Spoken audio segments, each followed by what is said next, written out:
예, 민수의 경제 토크 글로벌 파트너스 이성웅 이사님 오셨는데요. 예, 국내 또 산업의 주요한 흐름들, 우리의 고민이 많았다가 기대감이 일고 있는 2차 전지 얘기를 하겠습니다. 2차 전지는 바닥을 다졌나요? 이제 사도 됐나요? 이런 얘기는 다른 분들께 많이 여쭤봤고, 네. 또 깊이 있는 또 이성웅 이사님께서는 구조적으로 사실 이제 캐즘 구간을 지나는 거잖아요, 그죠? 네. 여기서 그동안 사실 초기에는 뭐 어떻게 공급을 할 것이냐가 문제였고, 그러니까 네. 서로 뭐 바인딩 계약하고 막 이랬던 거잖아요. 네. 갑자기 캐즘 얘기 나오면서 이제는 수요 회복이 언제 어떤 형태로 나타날 것인가, 이게 이제 관심인 것 같아요. 네. 예. 이게 보통은 네. 뭐 캐즘이라는 거는 언젠가 수요는 회복될 텐데 여기에서 이 정체 구간, 수요의 정체 구간을 의미를 하잖아요. 네. 그 안에서 우리는 2차 전지와 관련된 소재 업체들이 역사상 최고의 멀티플을 받는 구간을 작년에 봤었고, 그렇죠. 우리나라 기준으로 네. 봤었고, 그러면서 다시 이건 정상화가, 주가 그다음에 이익이 정상화가 되어가는 과정, 캐점이라는 현상은 네. 이 정상화를 통해서 다시금 수요가 회복될 때 그때는 그게 사실 어쨌든 기대감으로 밸류로는 비정상이었는데 우리는 왜 비정상인 거를 몰랐을까요? 그렇죠. 왜냐하면 그때의 주장에서는 이게 어떤 밸류를 가지고 올 때도 이게 합리적인, 당신은 또 합리적인 주장일 수가 있다 그렇죠. 보니까 네, 네. 주가는 맞아요. 올라가니 대중은 여기에 대해서 또 뭐 2년 뒤, 3년 뒤, 네. 길게는 뭐 한 5년 5년 뒤를 땡겨 쓴 건데 그죠? 네. 땡겨서 그때는 뭐 같이 뭐 사실은 좀 취한 거죠. 뭐. 네. 네.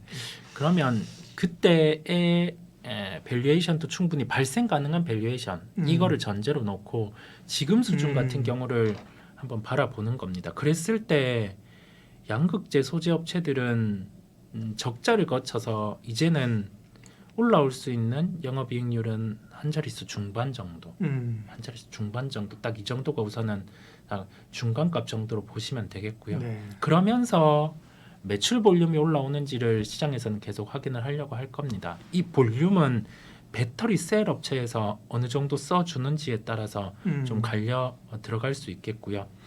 한참 우리가 배터리 소재 업체들의 주가가 좋고 이 멀티플들이 올라갈 때가 원자재 가격 단가가 좋을 때였어요. 그렇죠. 리튬 가격 단가 올라갈 때 이 시장 일각에서 주장은 배터리 소재 업체들은 셀이나 완성차 쪽으로 정가가 가능하다. 100% 정가를 한다. 근데 그 구조가 실제기는 했어요. 왜냐하면 원자재 가격이 올라올 때는 이 소재 업체들 같은 경우 쌓아놓은 재고 같은 경우로 만들어내면은 가지고 갈 수 있는 업체들이 네. 계속 우리가 필요로 하는 게 그렇죠. 있었다 그때는 보니까. 이제 뭐 그 수요가 많을 때니까 그죠. 네. 수요나 어쨌든 기대 수요가 높을 때였으니까 그렇습니다. 그죠. 네네. 예.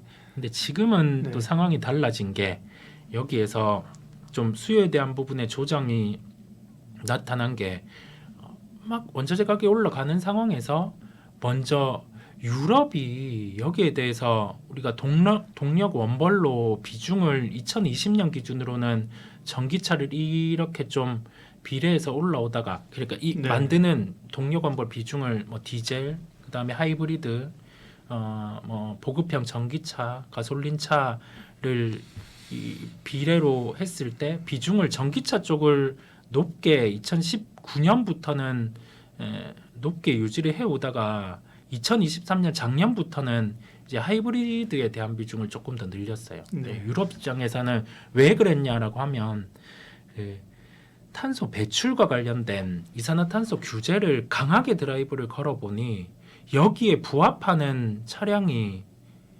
유럽차 기준으로는 거의 없었어요. 거의 없었죠. 없고 보니 현대기아차 같은 경우는 그 허들을 넘어섰었어요. 네네. 그럼 결국 자기네 시장을 뺏기는 거잖아요. 그렇습니다. 그죠? 기준만 높여놨는데 네. 우리 선수들이 없다. 네. 네. 그래서 이 허들을 유예를 했습니다. 예. 유예를 해서 2025년에는 여기에 대해서 그 허들을 적용하려고 하는데 또 이걸 보니까 적용이 이 허들 같은 경우에 적용이 되는 대수가 차량 같은 경우가 많지 않은 거예요. 많지 않은 상황이다 보니까 시장에서는 그러면 하이브리드 같은 경우에 수요를 적용하는 게 먼저 맞지 않을까라는 게 유럽의 시각이고요.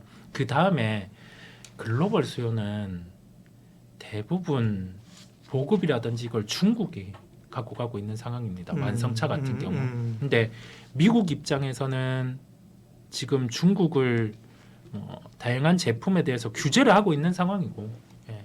여기에 이제 유럽이 참여해주길 바라는 건 팩트다 보니까 이 글로벌의 전기차 같은 경우의 수요가 둔화가 되게 되었어요. 중국은 이제 워낙 그 캡티브 내수 시장이 크니까 이거를 사실은 견디고 가는 거죠, 그죠? 네네. 예. 네.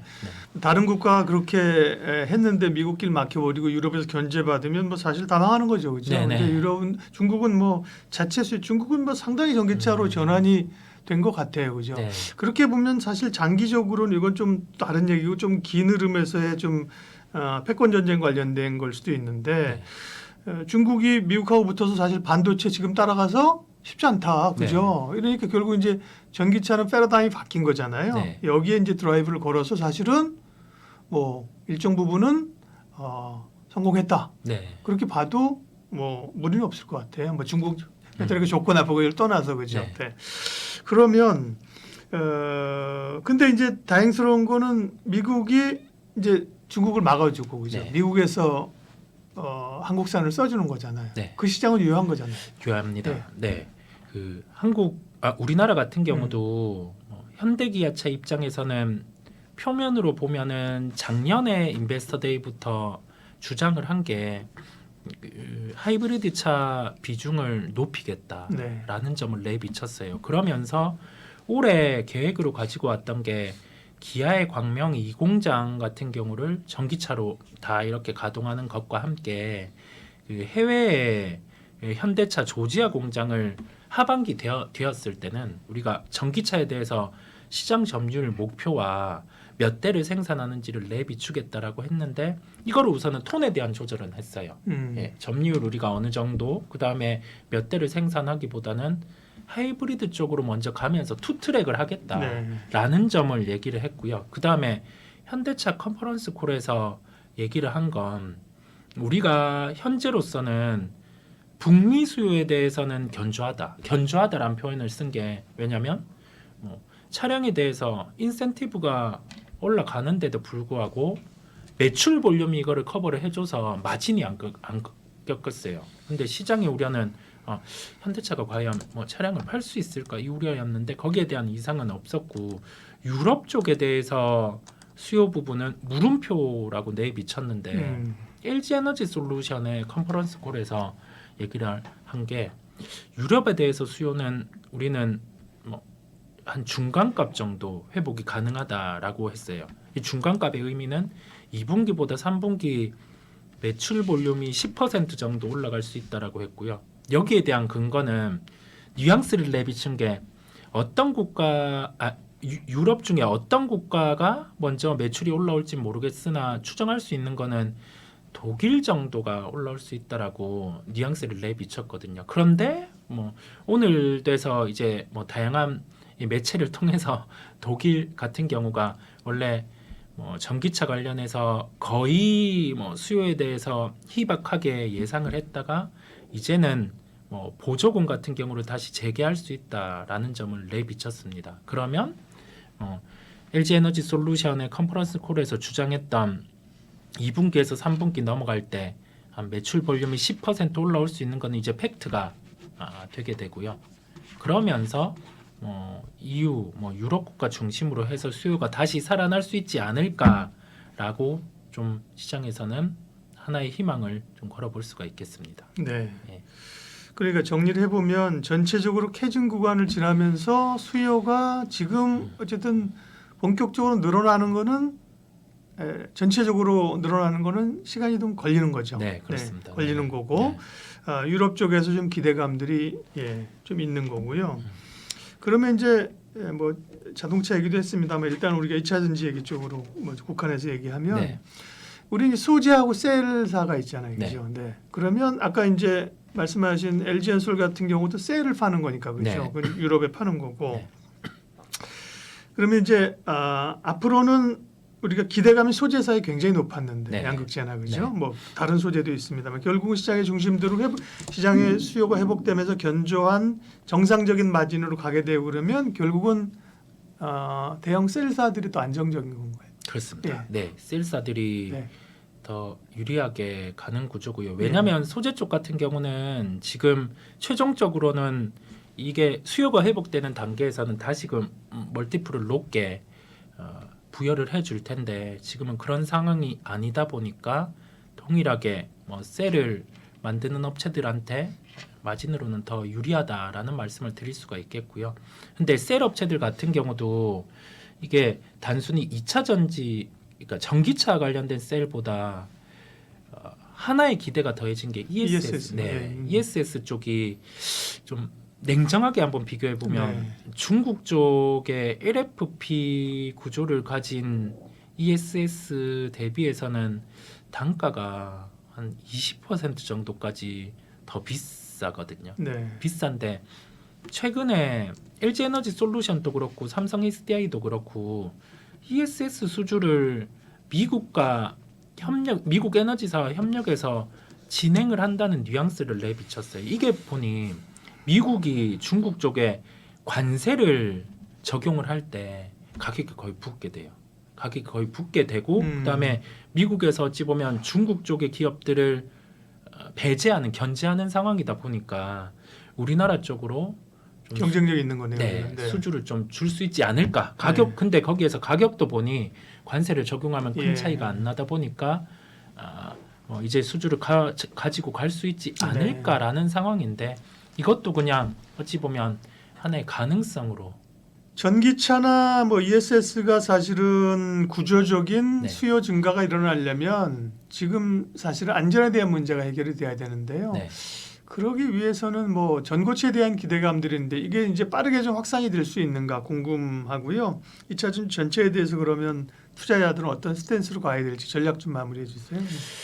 우리가 최근 시장이 아무래도 개별주가 반응하는 시장이다 보니까 시가총액 상위주들이 좀 쉬어가는 상황 안에서 시장에서는 계속 뭐 스토리라고 하죠. 그렇죠. 네, 내러티브가 붙으면 네. 그죠 끌고 가는 거죠. 네. 네, 내용이 될 수 있는 게 네. 전고체 배터리 쪽이다 보니까 예. 뭐 오늘은 구체적으로 뭐 황화 리튬 관련된 이 소재 쪽이 전고체에서 적용이 되었을 때 가장 효율을 발생할 수 있다라는 뭐 리포트도 나오고 네. 했어요. 그런데 지금의 수율과 이 수율을 통한 단가를 적용을 해봤을 때 전고체 배터리를 탑재한 전기차는 최소한 3억 정도. 예. 대당. 네, 대당. 그 이상의 가격으로 형성될 수밖에 없고 그 다음에 네. 주행거리 자체도 뭐 일반적인 우리 3원계 전기차 대비해서는 한 3분의 1 정도 수준이 네. 나옵니다.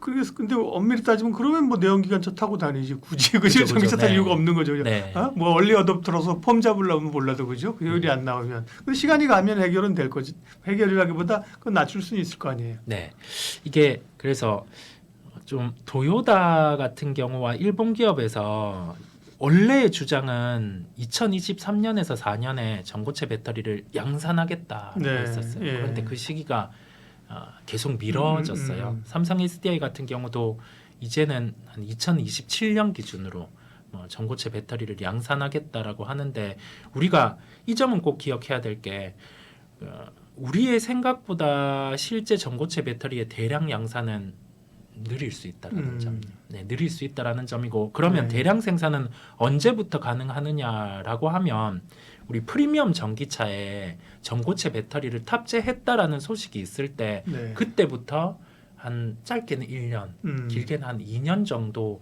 후에 대량 양산이 가능하겠다라고 생각을 하시면 될 것 같아요. 네. 그러면 이런 쪽은 스토리로 계속 뭐 종목들 뭐 그래서는 안 되지만 전기차 관련된 3원계의 이슈가 있을 때 종목이 왔다 갔다 하는 정도로 우선 보시면 되겠고요. 우선은 지금 시장에 2차 전지 쪽과 관련해서 필요한 거는 뭐든 수요가 올라와 주는 것. 네, 뭐 이번에 뭐 테슬라의 로봇 택시가 되었든 네. 아니면은 2차 전지와 관련된 차량 외에 다른 뭐 하나의 디바이스가 나와서 네, 뭔가 이 뭐 UAM이 됐던 예를 들면 배터리 시장을 바꿔줄 수 있는 그런 새로운 수요든 아니면 기존의 수요든 이게 나와줘서 좀 끌어주는 점을 보여주면 작년만큼의 그런 이만큼의 멀티플은 받을 수 없겠지만 작년에 한 그래도 한 70% 정도의 멀티플은 소재 쪽에서 받을 수가 있을 것으로 보입니다. 예. 그래서 그런 수요의 회복을 좀 기다릴 필요가 있고, 이게 출현을 했을 때는 아마 종목들 같은 경우가 쉽게는 소재 쪽이 짧은 박스권이 이렇게 형성이 돼 있을 텐데요. 지금 주가에서 그 박스권을 뚫는 흐름을 주가로 보여줄 거예요. 예, 그때는 확실히 새로운 수요가 나왔을 때이기 때문에 그런 네. 점을 체크하면서 그러면 그 말씀은 안정적인 건 세리지만 어떤 모멘텀이나 이슈가 됐을 때는 주가의 탄력성은 소재가 더 강할 수 있다는 얘기인가요? 네, 소재가 더 강할 수 예. 있고 여기에서 프리미엄 소재 쪽 같은 경우가 네. 먼저 주가의 반응은 나타날 것으로 보여요. 실리콘 응급제라든지 네. 아니면은 전구체라든지 이쪽은 아직 공급 대비해서 수요가 더 증가하는 상황이다 보니까요. 네. 네, 프리미엄 쪽 같은 경우를 먼저 챙겨 보시고 그 다음에 이제 양극재 같은 경우는 실적으로 먼저 확인이 될 거예요. 한 자릿수 중반의 영업이익률에 대한 회복, 그리고 나서는 수요 회복하면 한 자릿수 후반 이런 식으로 나타날 거기 때문에 지금 매도는 의미는 없어요. 주가는 이만큼 빠져 있으니까 우리가 작년에 실기가 없기 위해서 한 번 더 확인을 하고 가는 거죠. 더 살 수 있는 구간은 어떻게 강하게 데이터를 확인하고 살 것인가기 때문에 그런 부분을 같이 확인해 보시면 되겠습니다. 네. 글로원 파트너스 이성홍 이사님과 2차 전지 전략 세웠습니다. 고맙습니다. 네.